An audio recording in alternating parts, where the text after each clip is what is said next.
Praise the Lord. सही में आज प्रभु इस गीत के द्वारा आपसे बातचीत कर रहा है और आपके मुखों से और दिल से निकलने वाली आवाज़ उस तक पहुंची है। आइए हम आज के वचन की तरफ बढ़ते हैं। और कई बार जो जैसे मैंने आपको विषय बताया कि हम चिंतित हो जाते हैं कि प्रभु हमारे प्रश्न का उत्तर नहीं दे रहा, प्रभु हमारी प्रार्थनाओं का उत्तर नहीं दे रहा, प्रभु हमारे घर के सही में हालात नहीं बदल रहा है, परेशानी और मुसीबतों से हम घिरे हुए हैं। और क्या प्रभु हमारे को भूल गया है? यस, कई बार हमारे प्रार्थनाओं के उत्तर नहीं मिलते हैं। कई बार हमें प्रभु हमसे बातचीत नहीं करता है। कई बार प्रभु हमें समस्या में रहने देता है। जैसे कि आपने शुरू में बाइबल में भी पढ़ा हुआ कि मार्था और मारिया का भाई जो है, वो लाजर जो है, वो मृत्यु के घाट तक पहुंच गया, मर गया, लेकिन फिर भी प्रभु वहां पर नहीं पहुंचा और जो स्थान था वहीं पर वो रुका रहा। लेकिन आपको ये दिखाई देता है कि जब वो आता है तब अद्भुत काम करता है। सिर्फ वो आता समय पर तो क्या होता, वो समय पर आता तो वो बीमारी से चंगा हो जाता, परंतु लेट आने से क्या हुआ, लेट आने से, देरी से आने से क्या हुआ, एक महान चमत्कार। पहले सिर्फ चमत्कार हो रहा है, लेकिन महान चमत्कार हुआ कि मरे हुए व्यक्ति को उसने जिला दिया, मरे हुए लाजर को उसने जीवन दे दिया। यस, प्रभु की ही कि ये आपके और हमारे बारे में ये इच्छा कि सिर्फ हमारे घर में चमत्कार ना हो तो महान और अद्भुत चमत्कार और अद्भुत गवाही हमारे जीवन में निर्माण हो। तो इसीलिए आज के वचन में अंत तक आप बने रहे, क्योंकि प्रभु आज बहुत अच्छी तरह से हमारे जीवन में कार्य करने वाला है। क्योंकि उसके जो अभिवचन, उसकी जो वाचा है, उसकी जो प्रॉमिसेस है, वो हमेशा पूर्ण करता है। और यही भरोसा रखकर हम आइए पहले वचन की तरफ चलते हैं। यिर्मयाह इसका 29वां अध्याय वचन 11 और 12 में यिर्मयाह नबी किस प्रकार से कहते हैं, क्योंकि यहोवा की यह वाणी है कि जो कल्पनाएं मैं तुम्हारे विषय करता हूँ उन्हें मैं जानता हूँ। जो योजनाएं हैं, जो उसकी विल है, जो उसके प्रॉमिसेस है, जो उसकी वाचा है, प्रभु कहता है कि मैं देता हूँ, बोलता हूँ तो वो मैं कुछ जानता हूँ, मैं कोई उसे भूलना नहीं हो। और आगे, वे हानि की नहीं वरन कुशल की है और अंत में तुम्हारी आशा पूरी करूंगा। वो हानि की नहीं है। जी हाँ, समझ लीजिए, वो हमें कभी पीड़ित नहीं करना चाहता, हमें उत्पीड़ित नहीं करना चाहता, हमें परेशानियों में और समस्या में घिरे नहीं देना चाहता। वो कुशलता की है। और अंत में, यस, अंत में यह समय कुछ गुजरेगा, पीड़ा का समय, दुख का समय, क्लेश का समय। अंत में क्या होने वाला है? अंत भला सो सब भला, एक कहावत है, अंत भला सो सब भला। और अंत में क्या होने वाला है? आपकी आशाएं जो है, आपकी इच्छाएं जो है, आपकी जो मनीषा है, प्रभु पूरा करेगा। और कहते हैं, तब उस समय तुम मुझको पुकारोगे और आकर मुझसे प्रार्थना करोगे और मैं तुम्हारी सुनूंगा। मैं तुम्हारी सुनूंगा। तुम मुझे पुकारोगे, मेरी प्रार्थना करोगे और मैं सुनने जा रहा हूँ। यस, लेकिन कुछ समय ऐसा गुजर रहा है, कुछ समय बीच का ऐसा क्रूशल समय है जिस समय ये सब बातें नहीं हो रही है, हमारी प्रार्थनाएं सुनी नहीं जा रही है। प्रभु शांत बैठा हुआ है, परेशानी और प्रॉब्लम जो कि त्यों बनी हुई है। और ऐसे समय में हम लोग कई बार कहते हैं कि ये सब क्यों है, क्योंकि हमें मुक्ति चाहिए, हमें छुटकारा चाहिए और वो हमें नहीं मिल रहा है। और हम कई बार ये सोचने लग जाते कि क्या प्रभु ने मुझे छोड़ दिया, क्या धर्म पाप से मैं घिर गया, क्या परेशानी से कभी मेरे छुटकारा नहीं होने वाला। और हम बहुत दुखी हो जाते हैं और कई बार हम सोचते हैं, अरे अब इस परेशानी का अंत जो है वो मेरी या मेरे परिवार का सर्वनाश या मृत्यु तक ही होगा। जी हाँ, मृत्यु तक का, मृत्यु ये घबराने की बात नहीं, डरने की बात नहीं। मसीही जीवन में ये कोई अंत नहीं है। कई बार डॉक्टर हमें जब गोली और मेडिसिन देते हैं और हम लोग वो गोली और मेडिसिन को देते हैं और फिर 1-2 दिन के बाद जब ठीक नहीं होते तो हम तुरंत दूसरा डॉक्टर कर लेते हैं। दूसरे डॉक्टर के पास, अरे पहले वाला डॉक्टर जो है वो बराबर मेडिसिन नहीं देता है, चलो दूसरे डॉक्टर के पास, तीसरे का। लेकिन कई बार भाई और बहनों, डॉक्टर एक कोर्स देता है आपको, 3 दिन का कोर्स होता है, 5 दिन का कोर्स होता है। और जब तक आप ये कोर्स पूरा नहीं करते तब तक पूरी तरह से उस बीमारी या वायरस से हमें मुक्ति नहीं मिलती। जी हाँ भाई और बहनों, जब गोली और ट्रीटमेंट समय पर और कुछ प्रतीक्षा के पश्चात ही असर दिखाती है, उसी प्रकार प्रभु परमेश्वर कुछ समय हमारे जीवन में प्रतीक्षा का देता है। और वो हमारे लिए बहुत क्रूशियल है, क्योंकि वो प्रतीक्षा के समय में हमारा टेस्टिंग है विश्वास, भरोसा और फेथ का। और इसीलिए हम लोगों ने ये बात को जानना है कि हमें करेज जो है, हमारे में हियाव जो है, वो उसकी टेस्टिंग चल रही है, हमारे विश्वास की जांच चल रही है। और इसीलिए हमारे जो प्रश्न है कि क्या खुदा मेरे साथ नहीं है, जी हाँ, ये अयोग्य है, क्योंकि अगर हम भरोसे में, विश्वास में, तो प्रभु हमें कभी नहीं छोड़ेगा। जैसे अभी शुरू में कहा है कि मैं जो तुम्हारे बारे में कल्पनाएं करता हूँ, योजना रखता हूँ, वो निश्चित ही भरोसे लायक है। कई बार हम कहते हैं कि इस समस्या में मेरा अंत होगा।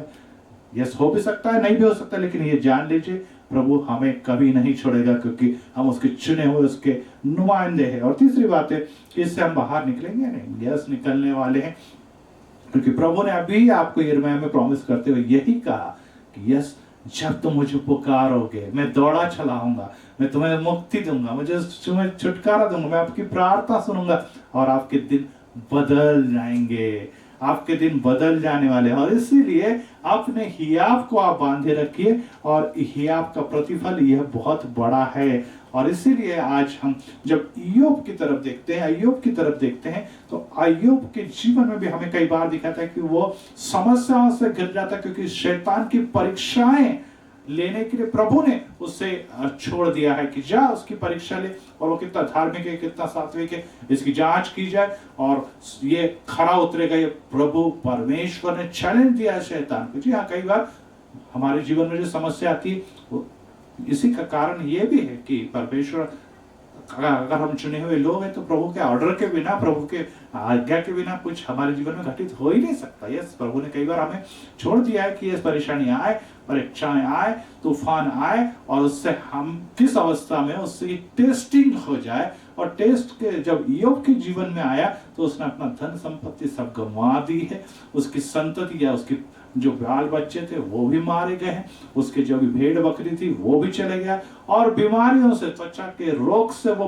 पीड़ित है, और बहुत ही गंभीर अवस्था में राख में बैठा हुआ है। उस समय उसकी पत्नी भी उसके खिलाफ है। और देखिए वचन क्या कहता है, अय्यूब, तूने मुझसे पूछा, तू कौन है जो ज्ञान रहित होकर युक्ति पर पर्दा डालता है, परंतु मैंने तो जो नहीं समझता था वही कहा। यस, तू कौन है जो ज्ञान रहित होकर, परमेश्वर उससे, अय्यूब से बात करता है और क्या कहता है, जो मैंने नहीं समझता वही मैंने कहा। जी हाँ, कई बार परमेश्वर की योजना, परमेश्वर की योजना समझने में हम काबिलियत नहीं रखते, और वो समस्या हमारे जीवन में आ जाती है। 16 बार, एक दो बार भी नहीं, 16 बार परमेश्वर से वह पूछता है कि परमेश्वर ऐसा क्यों, परमेश्वर मेरे जीवन में ऐसा क्यों, परमेश्वर मेरे जीवन में ऐसी परिस्थिति, ऐसी हालात, ऐसी परेशानी, ऐसी समस्या क्यों। 16 बार इय्योब ने अपने इस किताब में, इस 42वें अध्याय तक जाकर पूछा है। और आगे वो कहता है, अर्थात जो बातें मेरे लिए अधिक कठिन और मेरी समझ से बाहर थी, जिनको मैं जानता भी नहीं था। यस, ऐसी बहुत सी बातें हैं जो परमेश्वर के प्रॉमिस और वाचा के साथ जुड़ी हुई है कि आपका भलाई मैं करने वाला हूं, और वो बातें हम नहीं जानते, हमारी काबिलियत, हमारी क्षमता नहीं है, और वो बातें हम लोग नहीं जानते कि क्या होने वाला है, कैसे होने वाला है, क्यों होने वाला है, और फिर भी हम चिंता में लग जाता है। हमें यही लगने लगता है कि अरे ये सब बातें नहीं सुनी जा रही है, ये सब बातें जो है वो हमारे लिए न सुनने वाली बातें। तो अय्यूब जो है वो इस प्रकार के परेशानी में घिर चुका है, अय्यूब जो इस परेशानी में घिर चुका है, और वो इस बीमारी से थके हो, तो उसकी बीवी भी उसके खिलाफ जाती है और कहती है कि छोड़ दे उस परमेश्वर को जो इस बीमारी में तुझे पड़े रहने देता है। इन दिनों में हमें ये जान लेना है कि परेशानियां गंभीर है, लोग आपको सलाह देंगे। अब सवाल ये आता है कि हम उस सलाह को महत्व देते कि परमेश्वर के विश्वास को महत्व देते। कौन सी ऐसी बात है जिसको हम लोग महत्व देते? अगर हम सलाह को ही समझ लेते हैं या अनुभव को अगर मान के चलते हैं, तो यहाँ कई बार हमें पछताना पड़ेगा, क्योंकि जीवन में कई बार ऐसी जो बातें हमने अनुभव नहीं की, उससे बेहतर, उससे अद्भुत बातें परमेश्वर हमारे जीवन में करने जा रहा है, जो लोगों के सलाह से बढ़कर। इसीलिए उसे चमत्कार कहते हैं ना भाइयों, चमत्कार होने जा रहे हैं।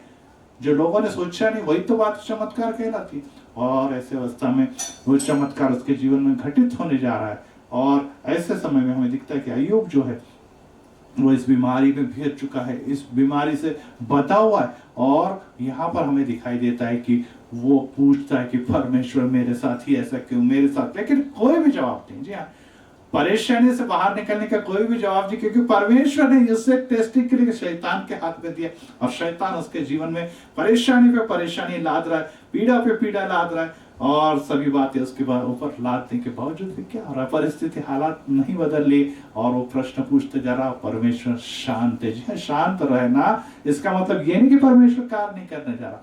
परमेश्वर कुछ बातों से हमें जाने देता है, परमेश्वर कुछ बातों से हमें विश्वास की कसौटी और विश्वास की परख जो हो रही है, इसलिए आगे बार परमेश्वर उत्तर नहीं देते। एक उदाहरण में जानना चाहता हूँ और आपको देना मैं चाहूंगा कि कई बार हम लोगों को, हम अपनी जो सलाह है, हमारी जो इच्छा है, वो परमेश्वर पर लाद देते हैं, और जबरदस्ती परमेश्वर से न इच्छा होते हुए भी जो हमारे जीवन में भलाई की बातें नहीं, वो भी हम परमेश्वर पे डालते हैं। एक परिवार में पति पत्नी थे, और उनकी संतति, पहली भी बेटी हुई, फिर उसके बाद दूसरी बेटी हुई, फिर उसके बाद तीसरी बेटी हुई, और बेटियां, 3 बेटियां हो जाने के बाद वो प्रभु परमेश्वर से बोला, नहीं नहीं प्रभु जी, अब हमें बेटा ही चाहिए। लेकिन जब वो कुछ संदेश के पास पहुंचा, या कुछ लोगों के पास पहुंचा, उन्होंने कहा कि बस हो गया, 3 बेटियां हो गई, काफी है। लेकिन वो नहीं माना, वो बार बार प्रार्थना करना, परमेश्वर नहीं नहीं, मुझे बेटा चाहिए, मेरे घर का चिराग मेरा बेटा ही होना चाहिए, और वो बेटा मुझे मिले। और परमेश्वर की प्रार्थना सुनी, उसे बेटा हो गया, जो बहनों के मुकाबले में काफी छोटा था। लेकिन जब छोटा था, सभी बड़ी बहनें और परिवार में बहुत उसका लाड़ प्यार हुआ, और लाड़ प्यार से वो बिगड़। यहाँ पर हमें एक बात दिखाई दे रही कि अय्यूब जो है, वो इस दुख तकलीफ पे भी एक वचन जो है, वो अय्यूब 13 अध्याय 15वें वचन में कहता है, Though he slay me, yet will I trust in him. यदि वो मेरा घात भी करे, वचन ऐसा कहता है हिंदी में कि वह मुझे घात भी करेगा, मुझे कुछ आशा भी नहीं है, But I will maintain my own ways तो भी before मैं him. अपने चाल चलन नहीं छोड़ूंगा। मैं परमेश्वर के वचन में, परमेश्वर के आस में बना रहने वाला हूं, मैं उसे नहीं छोड़ने वाला हूं। भले ही वो मुझे छोड़ दे, परंतु मैं उस पर भरोसा रखता हूं, मैं उसकी आस नहीं रखूंगा। और इसीलिए वो आगे जाके इस प्रकार से कहते थे कि परमेश्वर से सिर्फ हम सुख और आनंद ही ले, परमेश्वर से दुख न ले। क्या? यस, प्रभु सुख और दुख दोनों देना चाहता है। सुख दे रहा है, प्रेज द लॉर्ड, खुशी की बात है, परंतु दुख ये हमें मारने के लिए नहीं, हमें समाप्त करने के लिए, हमसे बदला लेने के लिए, वो इसलिए कि हम सच्चाई के मार्ग पे चले और बुराइयों से दूर भागे। दाऊद भी जो 23वें अध्याय में दाऊद जो है, वो इस प्रकार से कहता है 4थे वचन में, चाहे मैं घोर अंधकार भरी तराइयों से चोकर चलूं, तो भी हानि से न डरूंगा, क्योंकि तू मेरे साथ है, क्योंकि तू मेरे साथ है। घोर अंधकार की तरह से, the valley of the shadow of death, मैं घोर अंधकार की तरह से चलूं। जी हाँ, ये जो यहाँ पर द शेडो ऑफ डेथ, जी हाँ, तलवार की छाया से कोई व्यक्ति मर नहीं सकता, या शेर की छाया से कोई शेर उसे फाड़ नहीं देने वाला। सांप की अगर छाया हमारे जीवन में आ जाए तो वो कोई हमें डस नहीं सकती। और उसी प्रकार से मृत्यु की छाया भी अगर हम पर आ जाए तो भी वो हमें मार नहीं सकती, वो हमें समाप्त नहीं कर सकती, क्योंकि प्रभु यीशु मसीह ने मृत्यु पर विजय प्राप्त किया। जी हाँ, 3रे दिन वो पुनरुत्थित हुआ और उसने हमें पापों में जो मरे हुए लोग थे उनको एक नया जीवन दिया है, हम सबको एक नया जीवन दिया। और ये जीवन ऐसा जीवन है जो सार्वकालिक, जो बहुतायत का जीवन है। जी हाँ, बहुतायत का जीवन है। तो जिस प्रकार से तलवार की छाया या बाघ की छाया, सांप की छाया कुछ नहीं कर सकती, वैसे हमारे लिए मृत्यु की छाया भी कुछ नहीं कर सकती, वो हमें समाप्त नहीं कर सकती। इसलिए मृत्यु से न डरे। मृत्यु आ भी जाए हमारे जीवन में तो भी घबराने की बात नहीं, मृत्यु का समय भी बन जाए तो भी हमारे डरने की बात नहीं, क्योंकि जीवन देने वाला प्रभु हमें कहता है कि आपको मैंने सार्वकालिक जीवन दिया है और आपको मैंने बहुतायत का जीवन दिया है, जो युगानुयुग मेरे साथ राज्य करने के लिए दिया हुआ। दानियल उसका 3रे अध्याय में इस प्रकार से कहता है कि यदि हमारा वो परमेश्वर राजा के सामने खड़ा है और मौत उसके सामने खड़ी है और अभी जल्दी उसके अग्नि के कुंड में डालने वाला है, तब तो भट्टी उनकी मृत्यु की राह देख रही है और कुछ ही क्षण में भस्मसात होने वाले। ऐसे समय में बड़े धीरज के साथ दानियेल की पुस्तक में शद्रक मेशक अबेदनगो को क्या कहते हैं, देखिए। यदि हमारा परमेश्वर जिसकी हम उपासना करते हैं उसका अस्तित्व है, तो वह इस जलती हुई भट्टी से हमें बचा लेने में समर्थ है। यस, वो हमारे बचाने के लिए समर्थ है। अगर वो हमारे साथ है, यस है, तो वो इस अग्नि की भट्टी से, इस जलती हुई अग्नि की भट्टी से 7 गुना तप्त की हुई अग्नि से बचाने में समर्थ है। अरे ओ राजा, वह हमें तेरी ताकत से बचा लेगा। यस, डरेंगे नहीं हम, क्योंकि हम जानते हैं कि राजा की ताकत से बढ़ के राजाओं के राजा, प्रभु के प्रभु परमेश्वर की ताकतें बड़ी है। और किंतु राजा, हम यह चाहते हैं कि तू इतना जान ले कि यदि परमेश्वर हमारी रक्षा न भी करे, यस राजा तू ये जान ले, राजा तू समझ ले, यस परमेश्वर की इच्छा हुई तो हमें बचाएगा और अगर ना हुई तो हम शायद इस अग्नि में जल के भी भस्म हो जाएंगे, लेकिन कोई परवाह नहीं, क्योंकि परमेश्वर हमारी रक्षा न भी करे आमीन। तो भी हम तेरे देवताओं की सेवा से इनकार करते हैं।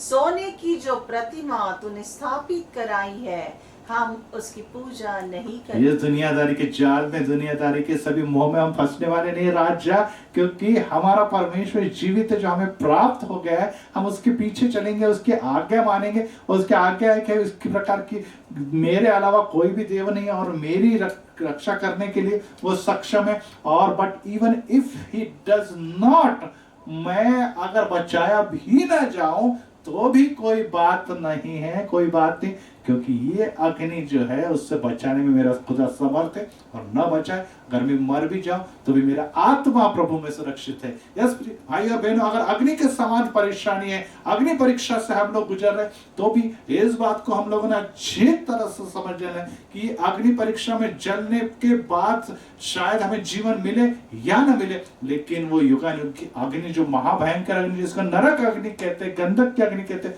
उससे बचने के लिए परमेश्वर पे भरोसा रख के इस अग्नि की तपन को आप सहन करें, क्योंकि ये अग्नि की तपन जो है, दुनियादारी की अग्नि की तपन है, ये आपके मारने के लिए नहीं, तो आपको बहुतायत का जीवन देने के लिए, आपको उद्धार देने के लिए है। यस, आपको उद्धार देने के लिए। तो कैसा भी हो, मैं आपके आज्ञा मानने वाला नहीं हो, क्योंकि मुझे जो खुदा मिला है वो अग्नि का निर्माण करता है और वो कहता है कि अग्नि पे भी चलेगा, लेकिन मैं तेरे साथ हूं, मैं हरदम तेरे साथ बना रहूंगा। और इसीलिए दूसरे तिमोथी उसके 2 अध्याय और 12वें वचन में पौलुस इस प्रकार से कहते हैं, यदि हम धीरज से सहते रहेंगे तो उसके साथ राज्य भी करेंगे। यस, करेज, धीरज ही आप, इससे हमें निरंतर अपने जीवन में बनाए रखना, क्योंकि अगर हम सहते रहेंगे तो अब राज्य करने वाले। जी हाँ, हम कहेंगे ऐसा कैसा राज्य है कि सहन कर रहे दुख और तकलीफ में, ये राज नहीं। जी हाँ, ये राज है, परमेश्वर का राज है, क्योंकि हमें अनेक लोग देख रहे हैं कि परमेश्वर के नुमाइंदे दुख में, तकलीफ में, और उनके हालात क्या है, उनकी भावनाएं क्या है, उनकी मानसिकता क्या है, उनके विचार क्या है। और ये टेस्टिंग सिर्फ परमेश्वर नहीं कर रहा, शैतान भी देख रहा है। जैसे ईयोब पे शैतान देख रहा है कि दोस्त तकलीफ में इसका रिएक्शन क्या है, वैसे ही दुनिया और शैतान हमारे रिएक्शन को जांच रहा है, देख रहा है हम किस प्रकार से रिएक्शन करते हैं। हम भरोसा टूट रहा है क्या, हमारे मन की जो परमेश्वर की वाचा परमेश्वर के लिए हमने बांधी वो टूट तो नहीं रहेगी। और आगे कहते हैं, यदि हम उसका इनकार करेंगे तो वह भी हमारा इनकार करेगा। यदि हम इनकार कर देते हैं तो वो मतलब परमेश्वर भी हमारा इनकार कर दिया। पर भाइयों बहनों, में फिर से आपसे कहना चाहता हूँ कि परेशानी, दुख और तकलीफ में न घबराएं, क्योंकि परमेश्वर कहता है कि मैं आपकी सहन शक्ति, आपकी कैपेसिटी से अधिक आपकी परीक्षा लेने ही नहीं वाला हूँ।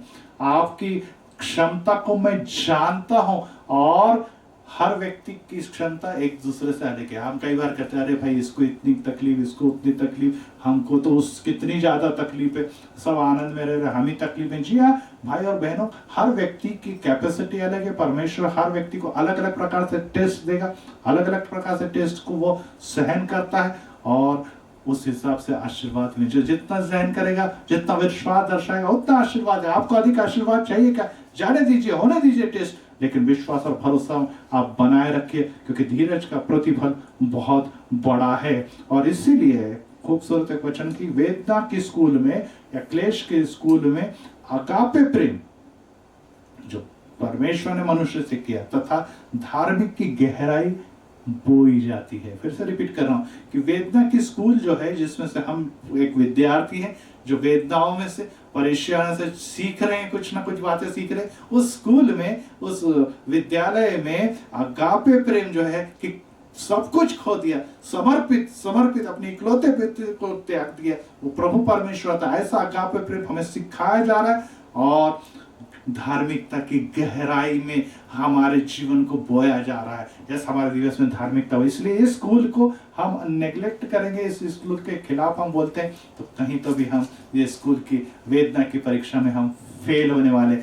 याद रखिए कि परमेश्वर अग्नि से छुड़ाने वाला परमेश्वर अवश्य अनेक बार तब तक अग्नि के जैसे हमारी परीक्षा हो रही, लेकिन याद रखे भाई बहन, परमेश्वर कोई फायर ब्रिगेड ऑफिसर नहीं कि हर बार आएगा और अग्नि से छुड़ाएगा। जैसे शद्रक मेशक अबेदनको को छुड़ाया, वैसे हर बार हमें छुड़ाएगा, ऐसा नहीं।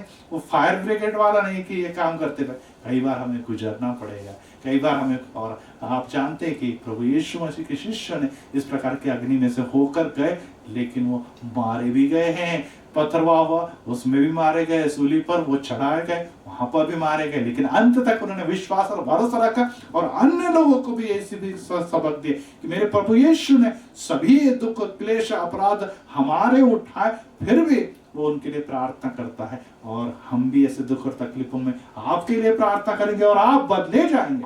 अब आप हमें पीड़ा दो, हमें दुख दो, तकलीफ दो, दोष लगाए, लेकिन हम बदलने वाले नहीं, क्योंकि हम जानते हैं कि इसके पश्चात जो तकलीफ देने वाले वे लोग भी बदलने वाला है। और इसलिए नरक की अग्नि में जाने से पहले ये दुनियादारी की अग्नि सहन करने वाले जो है और विश्वास के द्वारा प्रभु पर चलने वाले लोग हैं, वो उस अग्नि से बचते हैं। परंतु इस अग्नि में परमेश्वर को नकार देने वाले लोग, परमेश्वर को ठुकरा देने वाले लोग, उस अग्नि में जलने वाले। तो इस दुनिया की अग्नि तकलीफ निश्चित है हमारे लिए आशीर्वाद की कारण बनने वाली है। तो आइए यशायाह उसके 43वां अध्याय और दूसरे और तीसरे वचन में इस प्रकार से कहा गया है, जब तू समुद्र पार करेगा मैं तेरे साथ रहूंगा, जब तू नदियों से होते हुए जाएगा तब नदियां तुझे डुबो न सकेगी। नदियों से होते जाएगा परंतु ये पानी तुम्हें डुबा नहीं पाएगा, क्योंकि तुझे डुबा न सकेगी। यदि तू आग पर चलेगा तो भी तू नहीं चलेगा, लपटे तुझे भस्म न कर सकेगी। यह अग्नि सब आपके आत्मा को भस्म नहीं कर सकती, आपके आत्मा को डुबा नहीं सकती, क्योंकि उनकी क्षमता ही नहीं है। वो हर अपने निर्माण करते क्या आज्ञा को जानते हैं। क्योंकि मैं तेरा प्रभु परमेश्वर हूँ, मैं तुझे बचाने वाला इस्राएल का पवित्र परमेश्वर हूँ। यस, मैं तेरा परमेश्वर, तेरा बचाने वाला परमेश्वर। और इसीलिए कहा जाता है, कई बार कहा गया है कि यस परमेश्वर का अनुग्रह जो हमारे साथ बना हुआ है, इसका मतलब ये ना समझे कि मुझ पे परेशानी आएगी। प्रभु की सेवकाई में नहीं कि इसका मतलब ये नहीं कि सुख और सुख हमारे जीवन में चले, दुख और क्लेश भी हमारे जीवन में आएगी, कोरोना जैसी समस्या भी आएगी, महंगाई जैसी समस्या भी आएगी, नौकरी की समस्या भी आएगी, बीमारी भी आएगी, यहाँ तक कि मौत भी हमारे घर में हो जाएगी। लेकिन एक लाड़ प्यार से वो बिगड़ गया, और बिगड़ गया तो वो ना पढ़ाई ठीक से करता था और गुंडागर्दी और सब गलत बातों में वो फंस गए। और गलत बातों में, गुंडागर्दी में फंस जाने के कारण यहाँ पे लड़कियां बड़ी हो गई, उनकी शादी ब्याह हो गया, अच्छे जमाई घर में आए और बेटियां पराया धन कहते चली गई। लेकिन अब क्या हुआ, ये बेटा माँ बाप को तकलीफ देने वाला बेटा, बार बार कुछ चोरी और उचक्केगिरी करने लगा, और कई बार वो उसे जेल भी जाना पड़ा, और माँ बाप पूरी तरह से गिर गए, उनके घर के सभी पैसे गहने, यहाँ तक कि स्टेट भी उसने बेच दी, माँ बाप को उसने जीते जी बेघर कर दिया। अब माँ बाप कहाँ जाए, ये बेटा जेल में पहुंच गया, माँ बाप का कुछ भी नहीं है। ऐसे अवस्था में उस बेटियों ने उन्हें सहारा दिया और वो उसका माँ बाप का सहारा बन गए, और अब वो माँ बाप पछताते थे। सही में हमने अयोग्य बातें परमेश्वर पे थोपी, फिर परमेश्वर हमें दिया, और आज मैं पछता रहा। अगर मैं वैसे बेटियों पे ही रुक जाता तो आज मेरी ये नौबत न आती, जी हाँ भाइयों बहनों, परमेश्वर जो तुम्हारे और हमारे जीवन में कार्य करना चाहता है उसकी योजना अद्भुत है। हम उस योजना को नहीं समझे तो कम से कम उस योजना के खिलाफ न जाए, क्योंकि दुनियादारी की बातें हमें कभी भी लाभ नहीं दे सकती। और इसीलिए फिर से एक बार, परमेश्वर जो साइलेंट है तो निश्चित वो आपके जीवन में कार्य करने वाला। और वो कहता है कि यस, मैं आपके सभी जख्मों को भर देने वाला हूं। हबक्कुक को इसका पहला अध्याय में हबक्कुक जो नबी है वो इस प्रकार से कहता है। नबी हबक्कुक ने कहा, प्रभु मैं कब तक सहायता के लिए तुझे पुकारता रहूंगा। हबक्कुक जो सेवक है, परमेश्वर का नुमाइंदा है, वो चिल्लाता है और कहता है प्रभु कब तक मेरे पे जुल्म हो रहे, मेरे पर संकट आ रहे, मेरे घर में वादे, मेरे खिलाफ सभी प्रकार की लूटमार हमारे राष्ट्र के प्रति है, और मैं जिसको न्याय और जिस प्रजा के लिए अगुवा हूं वहां पे सब पीड़ा और वेदना ही है। परमेश्वर कब तक ये चलेगा? और आगे वो कहता है, और तू मेरी पुकार को अनसुनी करता रहेगा। मैं त्राही त्राही करता हूँ पर तू मुझे नहीं बचाता। मेरी पुकार तो क्यों अनसुनी कर देता है परमेश्वर? मैं त्राही त्राही में बर्बाद चीख पुकार और सभी वेदना और सभी जुल्म और सभी प्रकार की लूटमार इस समय घिरा हुआ, परमेश्वर तू मुझे क्यों नहीं बचाता? ये एक सामान्य व्यक्ति की नहीं, तो ऐसे व्यक्ति की पुकार जो नबी कहलाता है, वो नबी कहलाता है। जी हाँ, हम दुख और तकलीफ में निश्चित ही परमेश्वर को पुकारते हैं और परमेश्वर सुनता भी है। लेकिन ये बात आप जानिए कि परमेश्वर अगर आज साइलेंट है, परमेश्वर अगर साइलेंट मोड में है, तो इसका मतलब ये नहीं कि परमेश्वर हमारे खिलाफ चले गया। साइलेंट मोड पर इसका मतलब ये नहीं कि वो हमारे जीवन में अब दुख तकलीफें दूर नहीं करेगा, खुशी और आनंद नहीं भरेगा। लेकिन कुछ तो भी बात अवश्य है, जो मैं जैसे शुरू में वचन बताया कि उसकी कल्पनाएं जो है वो हमारे कुशल की है, वो तुम्हारे अंत में जाकर आशाओं की पूर्ति करने वाली, आशाओं की पूर्ति करने वाली। और फिर आगे जाके हबक्कुक जो है, जब ये सब बातें जान लेता है, इस साइलेंट का अर्थ समझ लेता है, और वे इस बर्बादी में, इस तकलीफ में किस प्रकार से विजय प्राप्त करता है, उसके आने वाले वचनों में देखेंगे। लेकिन एक बात आप जानिए कि इस कोरोना के कारण अनेकों लोगों की नौकरियां चली गई, अनेक लोगों के तनख्वाह में कमी आ गई, अनेक लोगों के आर्थिक संकट में आ गए, अनेक लोगों का व्यवसाय या तो बैठ गए या व्यवसाय में बहुत बड़ी लॉस हो चुका है, अनेक लोगों का करियर और बहुत महंगाई के कारण घर चलाना बर्बादी और सभी कुछ हानि दिखाई दे रही। बीमारी हमारे घर पे आ गई, बहुत सारा पैसा खर्च हो गया, कुछ लोग हमने गंवा दिए, और ये सब बातें हमारे चारों तरफ न सिर्फ हमें बल्कि संपूर्ण राष्ट्र और विश्व में दिखाई दे रही।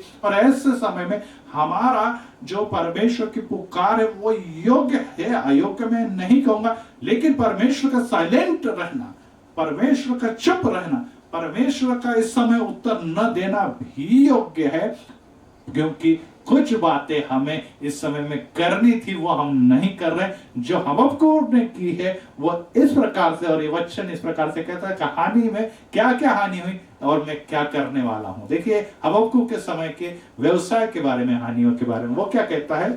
यद्यपि अंजीर वृक्ष में फूल नहीं आए, अंगूर लताओं में फल नहीं आए, जैतून के फलों की फसल नहीं हुई, खेतों में भी अन्न नहीं उपजा, बाड़ों में भी भेड़ बकरी नहीं रही, और पशुशालाओं में गाय बैल नहीं रही। यस, उस समय का जो व्यवसाय था, कि जो कृषि था या बाग बगीचे फसल थी, और या तो फिर वो गौशाला या भेड़ बकरी को चराया करते थे, और इस प्रकार से वे गडरिये लोग थे। ये व्यवसाय के सभी व्यवसाय में हानि इस राष्ट्र में दिखाई दी। लेकिन क्या कहता है हबक्कुक फिर भी, पशुशालाओं में गाय बैल नहीं रहे तो भी मैं प्रभु में आनंदित होऊंगा, मैं अपने उद्धारकर्ता परमेश्वर में हर्षित होऊंगा। भी मैं आनंदित होऊंगा। अरे बाप रे, कैसी बात! आप कहेंगे सर ये शक्ति कैसा संभव, पास्टर जी ये कैसा? यस, ये विश्वास हमारा है कि मैं आनंदित रहूंगा, मैं अपने उद्धारकर्ता परमेश्वर के लिए हर्षित होऊंगा। क्यों?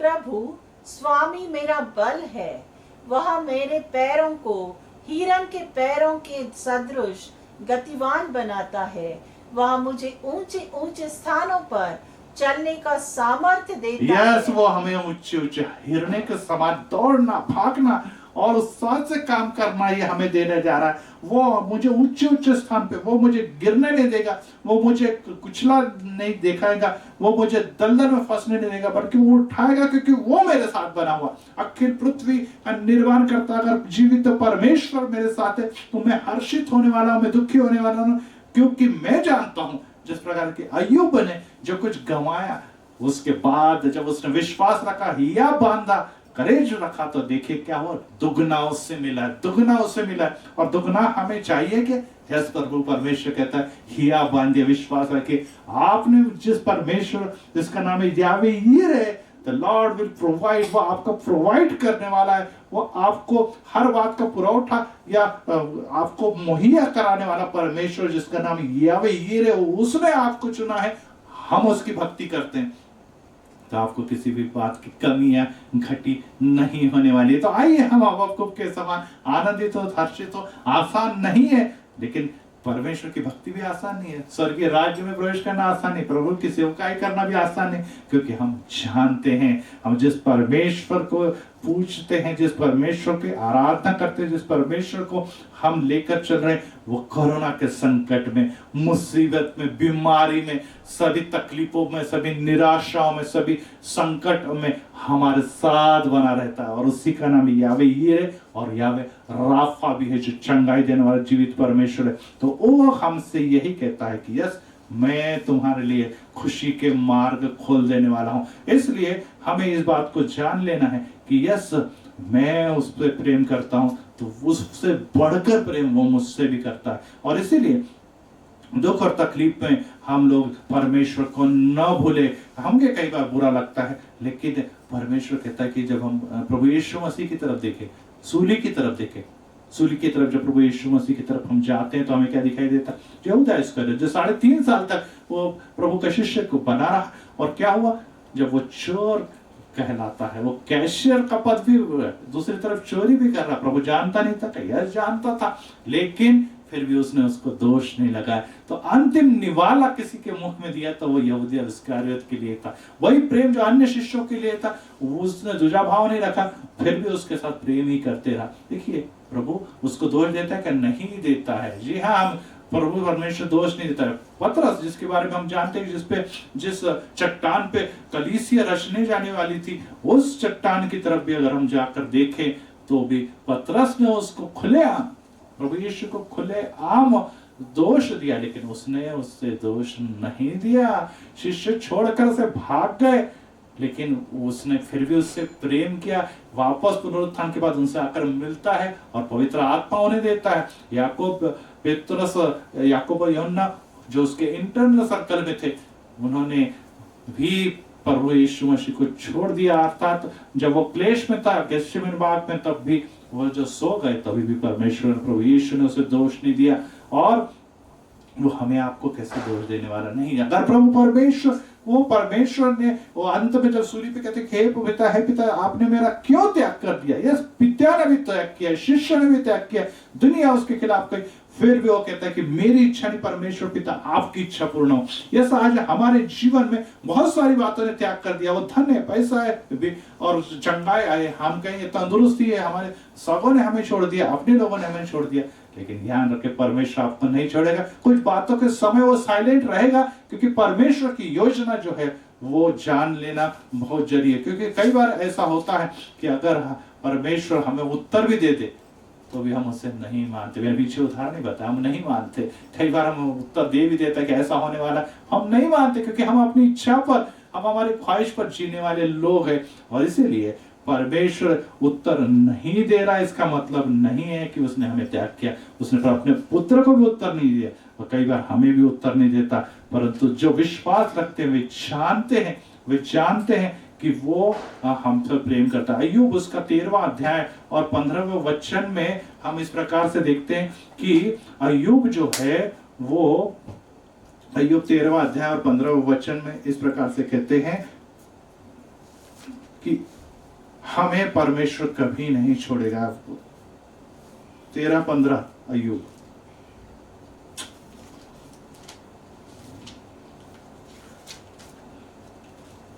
इसमें वो कहता है कि यदि परमेश्वर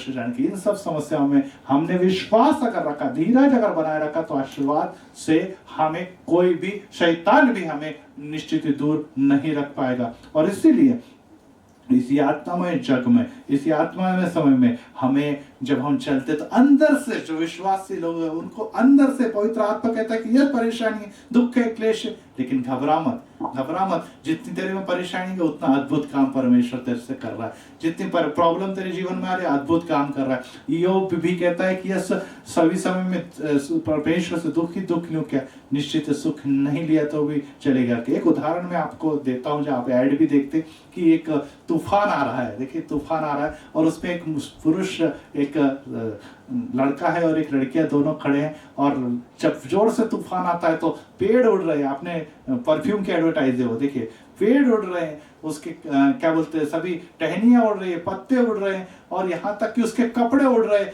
और वो भी उड़ने लगता है और एक खंभे को पकड़ लेता है, और ये लड़की जाकर वो एक टेलीफोन बूथ में छुप जाती है। तूफान गिर जाने के बाद उसके कपड़े सब उड़ गए होते हैं और वो अर्धनग्न अवस्था में आती है, और वो लड़की उसके पास जाकर कहती है कि सब कुछ उड़ गया, सब कुछ उड़ गया, लेकिन डियो की जो सुगंध है वो नहीं उड़ी।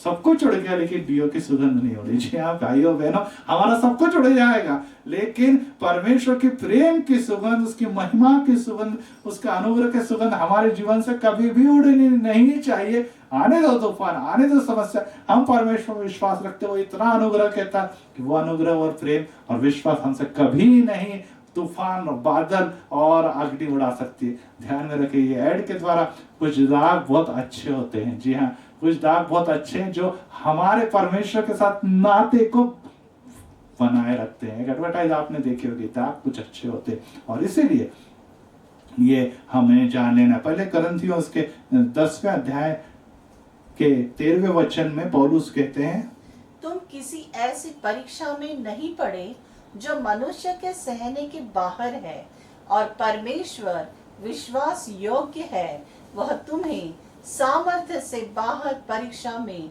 न पड़ने देगा। तुम्हारा सामर्थ्य, तुम्हारी कैपेसिटी, हमारी परेशानी, हमारे योग्यता वो जानता है। ऐसा कोई भी व्यक्ति दुनिया में जो परीक्षा में नहीं पड़ा, समस्याओं में नहीं गिरा, यस आप भी गिरे, परंतु परमेश्वर विश्वास योग्य, और हम भी अगर विश्वासी है तो परमेश्वर इस परीक्षा से बाहर निकालने वाला है, क्योंकि वरन परीक्षा के साथ निकास भी करेगा कि तुम सह सको। यस, निकास में उसमें से वो बाहर भी निकालेगा और उसको हम सहन कर पाएंगे। इसलिए भाई और बहनों, आज फिर से मैं आपसे कहता हूँ और विनती करता हूँ कि ये न समझे कि परमेश्वर ने हमें छोड़ दिया, परमेश्वर चुप क्यों, परमेश्वर नहीं देख रहा है क्या, परमेश्वर ने मुझे छोड़ दिया, अब मेरे विचार नहीं। विश्वास बनाए रखिए, जिस प्रकार के हबक्कुक को कहता है कि मैं आनंद करूंगा, मैं खुशी मनाऊंगा, क्योंकि मेरा परमेश्वर अगर मेरे साथ है तो दुख, तकलीफ, निराशा से मैं डरने वाला नहीं हूँ, क्योंकि मेरा परमेश्वर हर समय मुझे बाहर निकालने के लिए चिंतित है, और मैं फिर से उस विश्वास से दूर न चले जाऊं, ये वो भी जानता है। अंतिम क्षण जब आ जाएगा कि ऐसा लगेगा कि यस, अब ये इसकी क्षमता के परे हो चुकी है, परेशानियां इतनी है कि वो अब सहन नहीं कर पाएगा, तुरंत उसका अनुग्रह हाथ आपके सिर पर आएगा, उसका दाहिना हाथ आपके जीवन में कार्य करेगा और परिस्थिति बदलेगी, और लाजार के समान दुगना, ईयोब के समान दुगना आशीर्वाद लेकर वह हमारे में जीवन लेकर हमारे जीवन में आने वाले। इसलिए हम समस्यावाद और तूफान के समय कैसे चलते हैं, जब ये दुनिया देखेगी कहेगी सही में इसका जीवित परमेश्वर, इसका परमेश्वर प्रेम करने वाला परमेश्वर, इसका परमेश्वर उसे कभी भी नहीं छोड़ता और उसका वो कभी भी त्याग नहीं करता।